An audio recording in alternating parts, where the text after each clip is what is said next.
ಅಣ್ಣಾಮಲೈ ಮತ್ತು ಬಿಜೆಪಿ ಸಂಘರ್ಷ ತಮಿಳುನಾಡಲ್ಲಿ ಕೊನೆಯಾಗಿದೆ.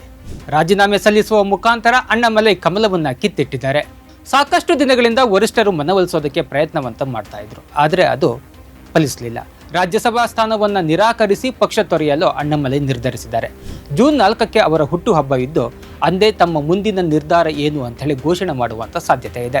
ಕರ್ನಾಟಕದಲ್ಲಿ ಸಿಂಹವಾಗಿದ್ದ ಅಣ್ಣಾಮಲೈ ತಮಿಳುನಾಡು ಬಿಜೆಪಿಯಲ್ಲಿ ಲೆಕ್ಕಕ್ಕೆ ಇಲ್ಲದಂತಾಗಿದ್ರು. ಹೀಗಾಗಿ ಪ್ರಾದೇಶಿಕವಾಗಿ ಅಹಿಂದ ಮಾದರಿಯಲ್ಲಿ ಹೊಸ ಪಕ್ಷ ಕಟ್ಟುವಂತಹ ಸಾಧ್ಯತೆ ಇದ್ದರೂ ಇರಬಹುದು, ಅಥವಾ ತಮ್ಮದೇ ರಾಜಕೀಯ ಸಂಘಟನೆಯನ್ನ ಮಾಡಿ ಬಲಪಂಥೀಯ ಮಾದರಿಯಲ್ಲೇ ಪಕ್ಷ ಕಟ್ಟಿದ್ರೂ ಕಟ್ಟಬಹುದು ಅಂತ ಹೇಳಾಗ್ತಾ ಇದೆ. 5 ಪುಟಗಳ ಪತ್ರ ಬರೆದಿದ್ದ ಅವರು ಇಂದು ಬೆಳಗ್ಗೆ ನಿತಿನ್ ನವೀನ್ ಅವರಿಗೆ ಸಲ್ಲಿಕೆಯನ್ನ ಮಾಡಿ ರಾಜೀನಾಮೆಯನ್ನ ಘೋಷಿಸಿದ್ದಾರೆ. ತಮಿಳುನಾಡಿನ ಚುನಾವಣಾ ರಿಸಲ್ಟ್ ಅಣ್ಣಾಮಲೈ ಅಸಮಾಧಾನಕ್ಕೆ ಕಾರಣವಾಗಿದ್ದು ರಾಜೀನಾಮೆಯಲ್ಲಿ ಕೊನೆಗೊಂಡಿದೆ. ತಮ್ಮ ಮುಂದಿನ ರಾಜಕೀಯ ನಡೆ ಏನು ಅನ್ನೋದ್ರ ಬಗ್ಗೆ ಹುಟ್ಟುಹಬ್ಬದ ದಿನ ಘೋಷಿಸುವ ಸಾಧ್ಯತೆ ಇದೆ. ಜನ ಚಳುವಳಿಯನ್ನು ಆರಂಭಿಸಿ ಅದಕ್ಕೆ ರಜನಿಕಾಂತ್ ಬೆಂಬಲವನ್ನು ಪಡೆಯಲಿದ್ದಾರೆ ಅಂತ ಕೂಡ ಹೇಳಲಾಗ್ತಾ ಇದೆ. ಕರ್ನಾಟಕದಲ್ಲಿ IPS ಅಧಿಕಾರಿಯಾಗಿ ಸಿಂಗಂ ಅಂತಾನೆ ಖ್ಯಾತಿ ಪಡೆದಿದ್ದ ಅಣ್ಣಾಮಲೈ ವೃತ್ತಿಗೆ ರಾಜೀನಾಮೆ ನೀಡಿ 2020ರಲ್ಲಿ ರಾಜಕೀಯ ಪ್ರವೇಶಿಸಿದ್ರು. 2021ರಲ್ಲಿ ತಮಿಳುನಾಡು ಬಿಜೆಪಿ ಅಧ್ಯಕ್ಷರಾಗಿ ನೇಮಕಗೊಂಡಿದ್ರು.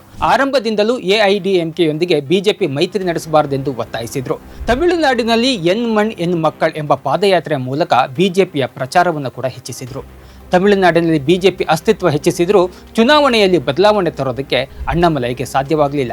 AIDMK ಪಕ್ಷದ ನಾಯಕ ಪಳನಿಸ್ವಾಮಿ ಜೊತೆ ನಿರಂತರ ಸಂಘರ್ಷಕ್ಕಿಳಿದ ಪರಿಣಾಮ NDA ಜೊತೆ ಬಿರುಕು ಮೂಡಿತು ಎಂಬ ಕಾರಣಕ್ಕೆ ಅಣ್ಣಾಮಲೈ ಅವರನ್ನ ಸೈಡ್ ಲೈನ್ ಮಾಡಲಾಗಿತ್ತು.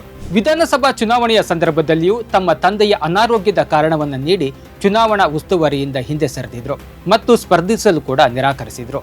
ಕರ್ನಾಟಕದ ಕೆಲವು IPSಗಳು ಕೂಡ ಪಾಠ ಕಲಿಯೋದು ಇದರಿಂದ ತುಂಬಾನೇ ಇದೆ. ಸೇವೆಯಲ್ಲಿರುವಾಗಲೇ ಸಂಘಟನೆಯನ್ನು ಮಾಡಿ ಪಕ್ಷ ಕಟ್ತಿರೋರು ಮುಂದೆ ರಾಜಕೀಯಕ್ಕೆ ಬಂದರೆ ತಮ್ಮ ಪರಿಸ್ಥಿತಿ ಏನು ಅನ್ನೋದಕ್ಕೆ ತಮ್ಮ ಹಳೆಯ ಗೆಳೆಯ ಅಣ್ಣಾಮಲೈ ಅವರನ್ನು ಕೇಳಿ ತಿಳ್ಕೊಂಡ್ರೆ ತುಂಬ ಒಳ್ಳೆಯದು ಅನಿಸುತ್ತೆ. ಎಕ್ಸ್ಕ್ಲೂಸಿವ್ ಪೊಲಿಟಿಕಲ್ ಅಪ್ಡೇಟ್ಸ್ಗಾಗಿ ನೋಡ್ತಾ ಇರಿ ಪೊಲಿಟಿಕಲ್ TV.